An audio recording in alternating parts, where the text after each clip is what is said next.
What's up, YouTube? Welcome back to Celio's Network. Today we're doing a metagame discussion for the Pokemon TCG Milwaukee Regional Championships coming up next week, the week of June 19th. Yeah, June 19th, I believe. And this is also probably going to have a little bit of overflow that'll be relevant for the North American International Championships, which is the following weekend, since they're both in the new Astral Radiance format. So I have guests with me here, Gabe Smart and Alex Shemansky. Gabe, why don't you introduce yourself and then Alex? Yeah. So what's up, everyone? My name is Gabriel Smart, also known as Smart TCG. I am sponsored by Ultimate Spice Gaming, and I write for PTCGO Store and Flipside Gaming now. So yeah, that's me. Awesome. And your YouTube is Smart TCG, correct? Correct. Okay, Yep. awesome. Everything's Smart TCG. Cool, cool. And Alex. Hi everyone, I'm Alex Shmansky. I currently have no real sponsors, but I write for myself over at Shmansky's Corner. You can find the link in my Twitter bio. Okay, cool. And what's your Twitter? At a Shmansky. Okay, perfect. Yeah. So, and if you don't know either of these players just by like the recent placements and stuff, Gabe has been tearing it up with some good regional and IC placements, and Alex Shemansky made it. If you didn't already know Alex, he also made a good name for himself in the pandemic world of Pokemon because he killed it in the Players' Cups. So two really accomplished players definitely know what they're talking about when it comes to picking decks and performing well at events. So I thought they were some great minds to have on for this particular discussion, since these are kind of the hardest regionals and hardest tournaments to really call when we haven't had a North American major yet with the new set. Um, so let's start out with a couple preliminary things to kind of get a hold on what you guys are thinking for Milwaukee and how you're kind of going about it. The first one I wanted to ask is, when considering matchups and meta shares, are you labeling the traditional Palkia V-Star Inteleon decks and the new Turbo Palkia that came out in Melbourne as one archetype, or are you thinking of them as separate decks, Alex? I'm treating them as separate decks for the most part. They play so much differently. It's just they're not similar enough to call the same archetype. And how about you, Gabe? Yeah, they are completely different. One of them is more, I would say, it's built to play a more, I would say, like conservative play style, where the Mew one is just, like turn two bosses orders, turn three bosses orders, etc., etc. And that one is just, like all in. So yeah, like they just play completely differently Okay. because yeah, they're built so different. Right. They both have Palkia V Star as the main attacker, but their functioning is pretty different decks. So my next question, also kind of about Melbourne regionals. That's where Turbo Palkia came out at. How much do you value the results of the Melbourne regionals? There were less than 200 Masters Division players at the event, and such a large portion of the region's best known players chose to play either Turbo Palkia or Palkia Inteleon, which certainly skewed the results, and we ended up with top 8 being all Palkia. So, how much do you value those results as compared to maybe what you would value in North American regionals? Gabe. That's a really good question. I mean, I always try to value, like regional championships, especially with like the amount of like high quality players that there were there. Like very highly. So I would say that I value it. I wouldn't say like as like much as like a 700 or 800 person event, Hmm. but I still, like I will, yeah, because like I looked at the event and I was like, okay, like Turbo Pocket clearly, like completely dominated the event. That is going to be a deck that I think is going to show up. And I think that, since the majority of competitive players are on social medias and stuff like that, like they're going to see, like, okay, like Palkia is clearly like the most like dominating deck in the format. So that's where like I think that like a lot of people are going to copy, like some of the lists and stuff like that. I'm simply because of the yeah, because like the social media presence and stuff like that. Hmm. So yeah, that's what I would say. I have a follow up question, but I'm going to see if Alex touches on it first. Alex, what are your thoughts on the value of results of Melbourne region? I think it has less to do with the region and more to do with just who played the Palkia decks. Like, if you set all 15 good players in the room or all 100 good players at a North American regional in the same deck, then the deck might dominate. Like it's just gonna happen. Right. Like going forward, Palkia obviously is a good deck. I'm not sitting here panicking like, oh my gosh, it's complete uncontested VIF. It's a deck. Right. So that was Everyone that plays was it. what my follow-up question was going to be. Like, Gabe, do you believe that Turbo Palkia was the play for that event, or do you think if the group that brought Turbo Palkia brought Turbo Dialga, or brought Palkia Inteleon, or brought Mew VMAX, or brought another deck, do you think those players would have still ended up in the top 8 with different decks? Um, that's really interesting. I would probably say that, well, because I know there's like that testing group of like I think like 6 or 7 players, and they just like All played the completely, same list, right? yeah, yeah, yeah, they all play the same list. It was actually the same thing that happened at Brisbane Regionals, and then we saw the next week after at Salt Lake City, Mew just like completely flopped. I would say that Palkia is probably the best or second best deck in format. But I wouldn't say that it is like I wouldn't say that it was like the best play, but obviously like was an incredibly strong play, and they're obviously like fantastic players. And then there's obviously thing that you have to look into, saying that okay, there was only like 198 players, like the skill levels and stuff like that. Like they Hmm. are so much like yeah. I don't know, like I would say like the average players here, and they're like all here. And since there's only like 198 players, something like that, I think that they were just like able to cruise through Hmm. the tournament for the most part. But yeah, that's what I would Any say. differing thoughts on that, Alex? Not really. I mean, Palkia was a good play. Good players played it. Makes sense that it did Right, well, like right? Okay, yeah. cool. So good that you brought up Brisbane Regionals because my next question involves that. So back in March, Brisbane Regionals was our first event back from the pandemic and also our first event with Brilliant Stars. So that was the first event of the new set, and it was followed by Salt Lake City in North American Regional. This is also true for Melbourne Regionals last week being the first of Astral Radiance, and then Milwaukee being the first North American Regional of Astral Radiance. Keep in mind, Brisbane was less than 200 people, Melbourne was less than 200 people. I think Milwaukee and SLC are going to have similar attendance rates as well. Um, and then when Natalie won Brisbane with the all special energy Mew VMAX, that was heavily net decked for SLC. Are we going to see that same thing happen with Turbo Palkia from Melbourne to Milwaukee? And to go even further, are we going to see Turbo Palkia flop because all the top players are going to choose to play something that beats it instead of playing it itself? Alex, you could start wherever you want. I said a lot of words. Sure. I think there will be people who net deck it and play it. I also do think it will flop because I think the turbo version is a little easier just to counter with like the typical Palkia counters like Zeraora, and Raikou V. Things like that. Raikou V is less good, but it's easier to counter the turbo version than hard counter Inteleon. It's just like Turbo, you know what they're doing. Mhm. Inteleon, they have some stuff. So I think Turbo will probably see a poor showing at Milwaukee at least. I wouldn't say that's true necessarily going forward, but Right, the immediate I next tournament. yeah. Gabe. Yeah, so I completely agree with that. But also, I think that it has a potential to flop. Simply because the Turbo Palkia version is built for like the top, like 2 to 3 decks. It Mhm. isn't built for like the fourth, fifth, sixth, seventh. And usually, at the very beginning of a meta game, like the format is, kind of like the Wild West, right? Like there's so much, like random things are gonna show up that, like the Inteleon based variants are much more I'm equipped to handle. So I think that once we get a more like once we know what the top like 3 to 4 decks are, when the format becomes like significantly more centralized, then I think the turbo Palkia version is better.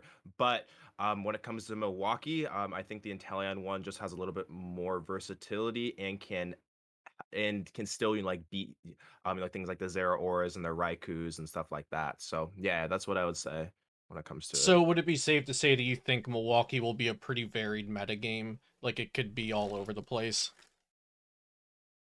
From what I saw at my most recent 1K, I like obviously there's only like 40 or 50 people, but just like seeing that there's just like so many people trying out like new and random stuff, I think that that is going to be a lot of the metagame for Milwaukee. I know there's a lot of players who like are simply um going for fun.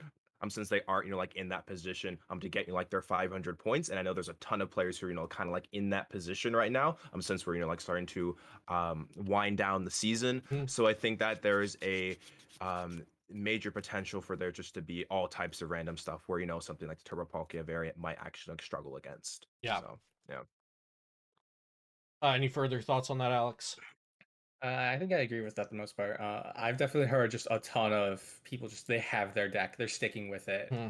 they're going to have fun, and they would rather go for the win with crazy deck than go for like a top 32 with Palkia. Like I think that's gonna be pretty characteristic of Milwaukee. Yeah. Cool. Okay, so what are the best decks right now? And would you also say that the decks you think are the best are also the most expected to be popular? Alex. Sure, all right. Best decks. I'm gonna go with top three for now. Mhm. Palkia, Inteleon, Mew, and the third deck is weird. I mean, I'm guessing some sort of RC's variant pops up eventually and just does something. Um, but probably like some crazy like amount of ties between just like Dark Inteleon box and just small decks like that. Like I don't know if there's a defined best deck. Okay. How about you, Gabe? I'm in the exact same boat. Like I think we kind of know what like the top two decks are, Mew and then like the Palkia V Star like variants. I think that they kind of interchange from one and two. When it comes to three, there's a lot of like decks. Like you got like the Dark Box, you got also Regigigas, I think has a lot of potential right now in this format. It just needs to get like setup, it just like needs to work, and then obviously like once it starts to work, it is like incredibly powerful. So I think the third deck is kind of open to debate, and there's no solid, like third deck right now in the format, right? So, So a lot of like 1.5-ish to tier 2-ish stuff, like they all yeah, have similar yeah, exactly. potential. Yeah. Okay. I kind of like that about this format, but it's also a little frustrating at the same time. It's cool that there's so many things that have that potential right now to be that good, but it's also hard as somebody who wants to metagame and figure out what they need to prepare for. So it is quite challenging. So let's let's pick just for this next question. We kind of need a third deck for this next question to work, and I think it's a pretty interesting one. So let's say that Arceus variants in general and Regigigas. Let's say that they're like number three. So assume you could build your deck to have a great matchup versus one of the best decks, a poor matchup versus one of the best decks, and take 50-50s elsewhere. Which would be the great matchup you prefer to have, and which deck out of the top 3 to 5-ish would you accept a probable loss to? Gabe. That's a complex question. What I would say is I would feel more comfortable taking a sketchier matchup to Mew. I mean, the only reason is I think that the skill cap of the deck is significantly higher than something, like the Palkia V-Star base variants, where they can only do, like one or two things, and they're just gonna do that, like turn after turn after turn. And I feel like that's a deck that you can kind of maneuver around a little bit more. So I would feel more concerned about taking a harder matchup to something like the Palkia variants than I would to Mew, because I know that a lot of casual players like to play Mew, and it's the deck that you can very easily misplay your way out of games. So what I would probably say is I think that an Arceus variant that can figure out how to beat Palkia consistently, but take a strategy versus Mew where it's just, like path to the peak and pray that it Yeah, sticks a little might sketchy. might be the better way to go than taking a loss to Palkia. Because I actually think that Palkia has the potential to be bigger than Mew at this event, so that's what I would have to say. How about you, Alex? Yeah, I'm pretty much the same. I'd go for like the 50-50 in the Mew. If I can find some autos Palkia and 50-50s Mew, like that's insane. Yeah, that So is like I insane. would play that. But the one thing I'm a little worried about there is like all the random stuff like Dark Inteleon and Reggie. It's like if I'm taking hard losses to those, I don't know if I'm comfortable with that. Like Yeah, because it's I would like, rather like go ahead, go ahead. yeah, I would rather have something that like takes a bunch of 50-50s and like slightly favored Inteleon Hmm. and Palkia, not Inteleon. Right, Palkia and Inteleon. Yeah. Yeah, it's weird when you start thinking about the smaller decks down the pie chart, because like if it's like, okay, Regigigas might be 6% of the tournament and I take a loss, but then if you say but Inteleon box might also be 5%, Miltank decks might be 5%, then you're going up towards like 20% of this block of decks that you might be taking a loss to. It's not just one kind of deck anymore. If you like, if you build something that's less good against single prize variants, it's not just one single prize variant anymore like it had been for a couple of formats. There's like actually a lot of viable stuff out there. Okay, so talking about Regigigas and single prizers, is Regigigas a deck that you think players should have at least a game plan against? Not to say you have to be able to beat it 100% of the time, but do you need to have a way to beat it, a game plan, or is it fine to just go in with no answers to Gigas? Gabe. I think it kind of depends on the deck. Like I think in like an Inteleon deck, like you can put in cards like the Temple of Sinnoh and stuff like the Roxannes as well, to like help. I think that Regigigas is super good. I would say that the deck that I can compare it most to is the old Psychic Recharge Malamar, where the deck is just like if you can get it working, it is so strong. The problem is that reaching that point can like be the thing that separates itself from being like a tier 1 deck or being like a tier 2 deck or even like a meme. So I would say in Inteleon based variants, I would definitely tech at least something for it, Because because it's that so deck is easy going to, to be big. right? It's like, It is, yeah, it's just, yeah, and that's you can it go is super fetch easy those to. answers. It's like you Exactly. can put one Roxanne, one Temple, or one Roxanne, one Yeah, Collapse, or an Avery or yeah. something in an Instant Inteleon slightly deck. favorable. Yeah. Right. Yeah. And that changes it. But you can't just toss like, you know, let's say you're playing like let me look at a deck that I have over here. Let's say you're playing single strike Gengar and you just toss a Roxanne into it. That doesn't change the matchup as much as it would for an Inteleon variant. Yeah, I know exactly. So that's what I would say. I think that Reggie is actually like super strong. It's just that what I would say is I would probably tech for it, and if I were to play it, I would hope that my opponents were to tech for it, because there is a chance that if no one does, Reggie could just storm through this event, because the deck is very strong. It's just that once people start to add in the collapse stadiums and the Averys, the deck can sometimes tend to fall apart. From my like personal testing, that's what I've seen. So if it's uncontested, it's going to do very well, but if like anyone starts to counter it, then it's going to really fall down the rankings of a deck. Similar thoughts, Alex? Yeah, pretty much similar. I think Reggie's like has the potential just to win like the event. It if the meta is not ready for it, it's winning. Like That's crazy. the I deck didn't is think we'd be super saying good. this a couple weeks ago. I know, right? Same. Like I personally am like half respecting it with my deck Mhm. choice. Like I'm saying, cool, my deck takes like a 50-50 Reggie. I don't care. And I just move on with my life. But Right. if I'm taking like a 20-80, I'm just like, that's probably not smart. If I can fix this, I will. Yeah. Sounds good. Sounds good. Okay. Next question. Let's talk about Miltank. So, if you want to win the event, do you need a way around Miltank's ability? And if you want to day two the event, do you need a way around Miltank's ability?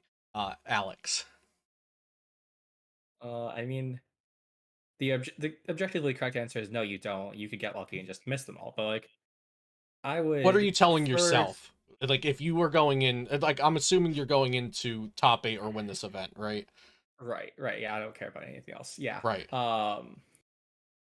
I am telling myself that the deck I'm most likely like decks every deck I'm considering still has a Miltank answer, so like it's just like fine. Right. It But has like a way to deal with it. right. I think that's the big thing about this format is so many of the decks just have an answer already. Like Hmm. they don't care. Um would I play a deck that scoops to it? Probably not. Like, I don't know. Right. I would like to have some sort of answer. Yeah. How about you, Gabe? I'm in the exact same boat, and kind of like what he just said is like Mu VMAX has an answer.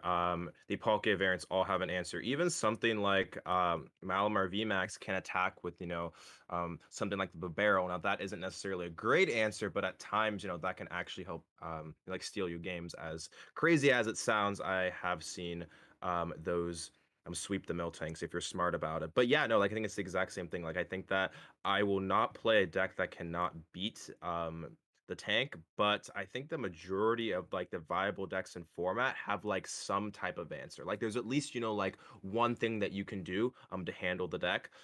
So yeah, I Right, you go kind of into the disagree with you game on that. actually wanting to play because there's still a chance with Oh, any sure. deck you want to pick, right?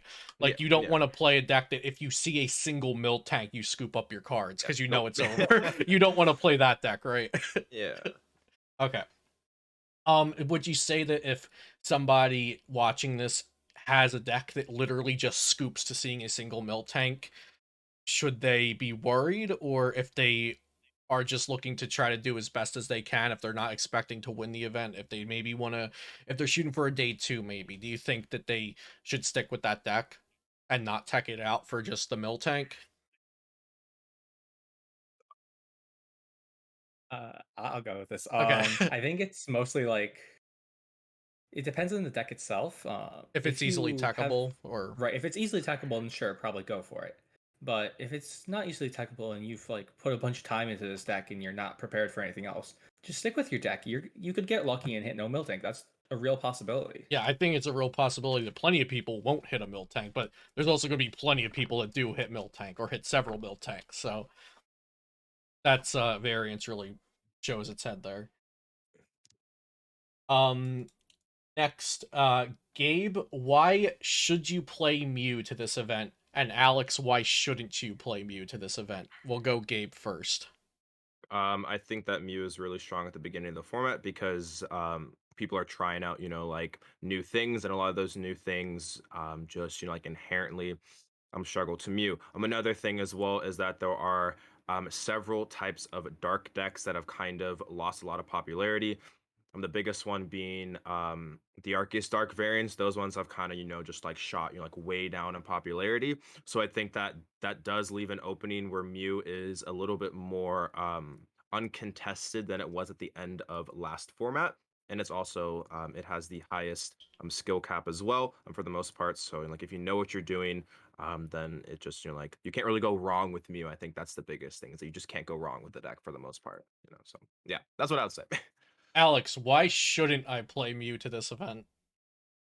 I mean, I'll give this answer, but I would love to play Mew. I think it's a good choice. But I would not play Mew this event because I mean Mew's always gonna have some sort of target on its back. People are gonna be making decisions. Do I kill Palkia? Do I kill Mew? Like some people are gonna choose Mew. Some people are gonna choose Palkia. I think there will be a decent amount of Path Roxanne floating around at this event. So that's probably the biggest reason I wouldn't play Mew is just unless you had like a super solid answer beyond just Pumpkaboo. But that's probably the biggest reason I wouldn't play Mew. Okay. So Alex, outside of this kind of debate question, you think Mew is actually like a good deck for the Oh event? yeah, I think Mew's a great choice. Okay. People are cutting the counters. Like Yeah. you have to choose between What are you Palkia and Mew doing? now. Yeah, like okay. Okay, so same thing. Gabe, why should you play Turbo Palkia for this event? And Alex, why should you play Palkia Inteleon instead? Let's go Gabe first. What would be the reasons to play Turbo Palkia? I think you should probably play Turbo Palkia because there's less room to misplay with it since there's, like just, like so many like less things that you can do because the deck is incredibly streamlined and simple to run. And I would say that it's strategies versus the majority decks and formats are very laid out and simple.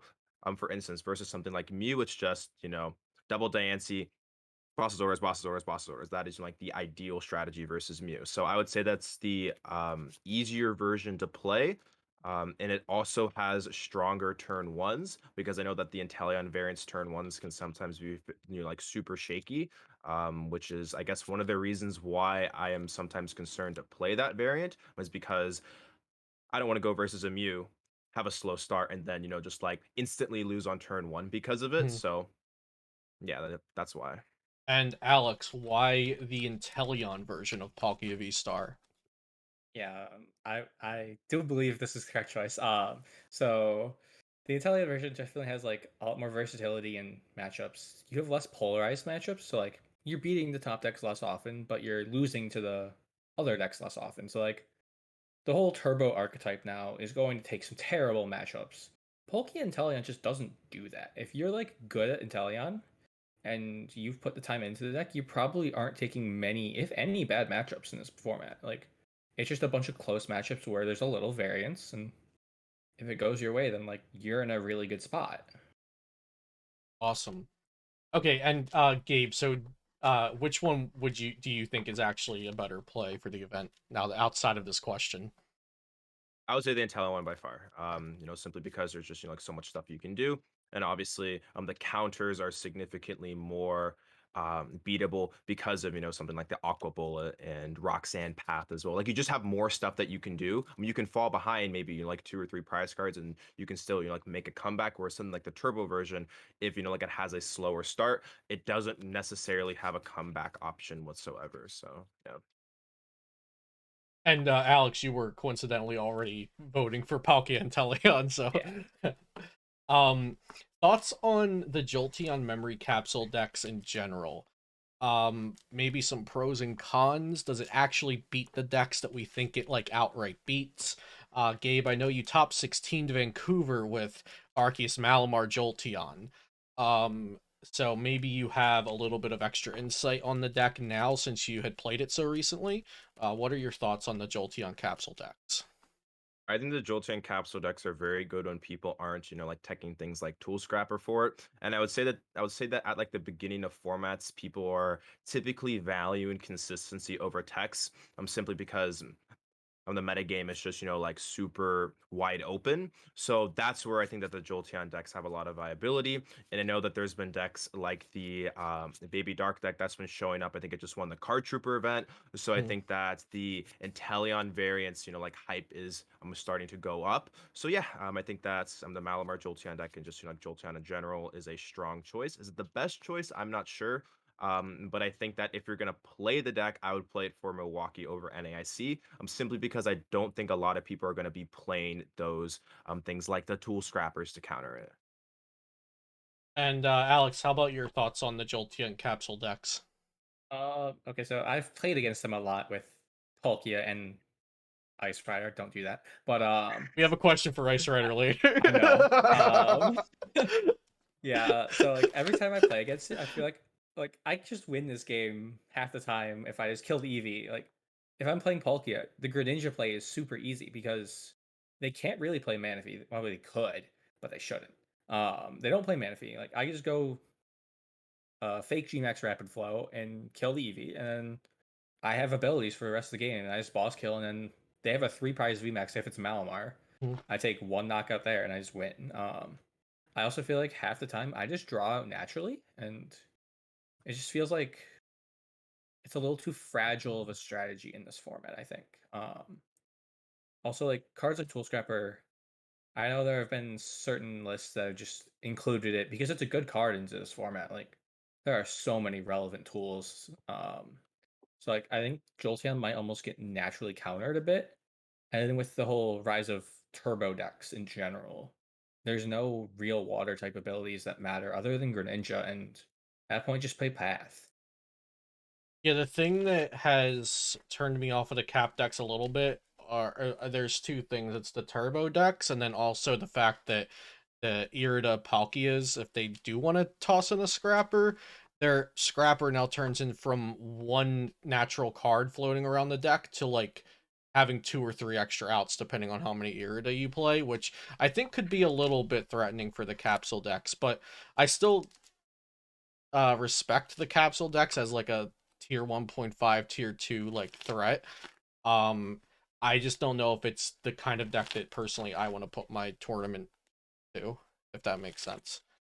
Um but yeah, I've also thought they were a little fragile testing. Um Next, I wanted to bring up some decks that were successful at the last North American regionals that have seemed to disappear after Astral Radiance, at least between the Melbourne regionals and social media and online events. I'm kind of one of those people that typically believe a deck doesn't go from like top aiding multiple events to then just being off the radar because of a new set. It doesn't typically work that way. So a couple decks that I've seen just not be talked about too much include the Arceus Crobat VMAX Path with Hammer deck that won Vancouver, Rapid Strike Urshifu VMAX in general, which was like public enemy number one because people with big brains could pilot their way around anything. Arceus Gyarados VMAX and Arceus Corviknight. So these four decks that were succeeding a lot, I haven't heard a lot about now. Um, Gabe, do you have anything to say in particular about any of those four? Yes, Okay. I would say that Rabbit Strike Urshifu is a deck that I think is super, super strong right now because you have things like the super effective glasses now. You have the Zero Aura. The problem is that the skill cap is so high. I mean, I even told myself, I was like, I would have to put like a week to a week and a half into learning this deck that I don't even know if like I think that I could play, like at the level of Tord or something like that, which is kind of like what you need to make it to be like that tier one deck because the deck is a deck where like if you misplay once you will lose games. Hmm. So I think that the Urshifu deck, if you feel super, like confident in it, then that is a very, very strong choice because you gain some new cards that help out. One of the other decks that we mentioned would be the Arceus Crushing Hammer Crobat VMAX deck. I don't necessarily know if that deck is super strong anymore, simply because, something like the Palkia V Stars, they just attach, like 3 to 4 energy in one turn, Hmm. and you only have 4 hammer to slow them down, and they can one shot you, or you can one shot them and they can't one shot you, which is like a huge thing. So I would be pretty hesitant to play that one. So yeah, those would be the two decks. Yeah, I'll Okay. let Alex cover the other ones if he wants. Yeah. But yeah. Arceus Sure. Corviknight and Arceus Gyarados with Capsule. We did talk about Capsule a little bit, but Gyarados kind of is a whole other thing since it uses the memory capsule for itself too. Yeah. So for the most part, I think like they're okay decks. They could see play. I don't think they'll do great. I think with more and more V stars that become more powerful, V maxes are going to start phasing out because they're just a little bit worse now. Like especially with Palkia being like so good into math. Like it one shots an Arceus, kills a small guy, and you just need one V max knockout, and they need to knock out three Palkias, and like that's more difficult than hitting a V max twice. Like it's not.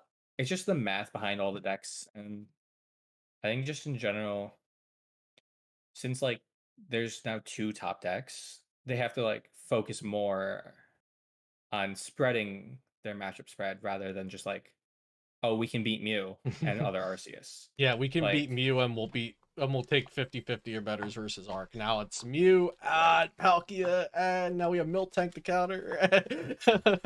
Yeah. Yeah, that makes sense. And I just want to talk a little bit about Urshifu because like I've put a ton of time into trying to make this deck good. Mhm. I think Urshifu is going to suffer from a lot of the same issues that Arceus is right now, in that you have to choose which matchup you want to beat. Like, you no longer can just go, okay, I can tech from you and I can beat the Arceus. And I have like Celebi to counter the Hoopas. Like, Celebi has to get cut now if you want to play Zeraora. Like, there's not that many light energy types you can play. And if you ever like run into someone who's still playing a Hoopa, you're just like, I scoop. It's just, there's so much going on now. Like, Yeah, I think the Hoopa format's V a is little too really fallen diverse. off a lot though. Like that I when I know. started testing Urshi, the first thing I did was like cut the Celebi for either Raikou or Zeraora or both or whatever. And like I feel like Hoopa V is kind of not around that much, but even if I said I won't face any Hoopa V, you still have to tech for a lot of stuff with the deck. Right. There's just maybe I'm telling on my testing a bit, but I tried building some Turbo Dark stuff, and I've been including Hoopa V just like on the off chance Same. Urshifu exists. Like, Right. if the top players bring Urshifu and they're not having an answer to Hoopa, I just want to auto win. I'm like, okay, Yeah. like, okay, cool. Yeah. There's a lot of weird things in this meta right now that are like soft assumptions. Like, will people play Hoopa V? I don't know. I don't think so. Will people play Tool Scrapper? I don't. And like, we could show up to the Right. event and nobody took Hoopa V out of their Arceus decks over the past month, and then we should have kept Celebi. So there's a lot of like assumptions happening that feel unsafe to make for this event. That might be like we have been saying easier to assume for NAIC than Milwaukee. So my next question is, why is Ice Rider not the play? Now, this question might sound like a joke, but I kind of mean it because Ice Rider can hit 280 easily with, Belt or Leon or Belt or Leon plus Scrapper to remove the charm. It hits the Palkia math, the Arceus math, and now Radiant Hawlucha has come through to allegedly allow us to hit the Mew VMAX math. So why is Ice Rider not just beating everything, Alex? The deck is a dumpster fire. Putting it nicely. So Halucha is great on paper, and then you realize you don't get Greninja, so you're just like an inferior Palkia. You're so much less consistent. And just like this format, I mean, into Mew, you're relying on Leon, and they just And boss you play your can't play Palkia there, and you just Melanie. lose. Right, you just lose. I'm like, Yeah, and like if you're relying on Halucha for math, you can't go Path Roxanne. That's not a thing. You can't. I mean, you can't Roxanne and Melanie anyways. But if you get the that's a Palkia whole play, other good for thing. you. I try to. It's just so much more inconsistent. If you're playing a water deck, just play Palkia. Like it does the same thing, and it's not a three prizer. And just play good cards. Like Yeah. I hate Ice Rider. Abe, have you had any better luck with Ice Rider? I swear to God, this deck literally about 70% of the time, its turn one is draw pass. Next Draw turn, Halucha draw, pass. draw pass. It is the most inconsistent deck. And I'll say the problem is that it can't, like really like commit too many spots to like researches and Marnies because you need other things, like your Leons, like your Melanies as well. It just cannot, like it just is so inconsistent. In theory, if it sets up, it's the best deck in the format. The problem is it never can do it. Like I've put in maybe 40, 50 games of the deck, and I kid you not, like the amount of times that I've drawn pass is like near like 40, 50% of the time. Like it's that inconsistent. But if someone can get it to work, if someone finds a consistent list for it, then sure, like maybe you can do well with it. Because in theory it's good, but Yeah, on it just paper doesn't it's get going. great. Yeah, like if you always like if it works like if it works like Palkia, but you also have the Leon and the Scrapper and the 1/1 extra star line and the Halucha instead of Ninja. If it works like Palkia with all that stuff added, it would be great, but it just doesn't. Sure, yeah. Yeah, I feel like every format I have that deck that I have saved on PTCGO that I'll like every day queue up for a game. I'm like, yeah, I'll come back to this. Let's try it out again. And then one game on the ladder, I'm like, nope, I remembered why I stopped playing it, and that's been Ice Rider for me this Yep. format. um, so let's wrap it up here with what are the top three decks you would decide between for the event right now if the event was, tomorrow, if we had to submit decks tonight. And as always, you don't have to feel obliged to share any, secret picks or anything like that. But what would your top three be if you're picking between them right now, Gabe? Mew and Palkia number one and two, and I really hate to say this, but Regigigas, that's that third deck where it's just like if I feel like the metagame is gonna be okay, if I think that people are cutting the counters, if I talk to a couple people and they're like, hey, like my entire room or something like that's on, something that just flat out loses to Reggie, maybe I'm convinced, but if I switch to Reggie, that's a midnight decision, and I think the deck's fine, but yeah. Those would be the top three decks if I was looking to, like get CP or at least, like make day two. Those would be, I think, the three safest decks. Mew and Palkia by far would be like the most safe, and then like Regigigas is kind of like down here, but like it has potential to do really well. But Yeah, yeah, those would be the top Reggie three. is, I think, one of those decks that it's like after round one, you either feel like you're screwed because you hear that everybody's teched for you, Yeah, or after round back it one, up. you're so excited because you hear nobody's playing Avery's and collapsed and Sinnohs and stuff. How about for you, Alex? Palkia, Inteleon, and Mew for sure. Just like the top two choices. Right. And then I'm still doing a ton of random testing. If we could like break some form of turbo deck that isn't Palkia, I think that's probably my next best play. If I could like figure out a turbo deck that doesn't lose to all the small guys, I think that'd be the play. We All right, guys. Well, thank you so much for your time. I also want to shout out my sponsors, PotownStore.com, PokemonCard.io, Beast Coast Pokemon, CardTrooperGames.com, and Dragon Shield Thieves. And if you guys just want to let everybody know where they could follow you for some more of your opinions and content and stuff like that, Alex and Engage. Yeah, Twitter at @ashmansky is probably the best place to find me. Awesome. Might be the only place. Cool. And Gabe. Yeah, so all my socials are Smart TCG. That includes Twitch, YouTube, and Twitter. So yeah, like feel free to hit me up if you have any questions, anything about that. And yeah. And you do you both do coaching? Yeah. Okay. And Yeah. where can people contact you, Alex, for coaching? Twitter? You can contact me like pretty much anywhere, like Twitter, Facebook, Discord. I'm nowhere official, but my PMs anywhere. And Gabe, do you do coaching through Metafy? Yes, I do. Yeah. Smart TCG as well.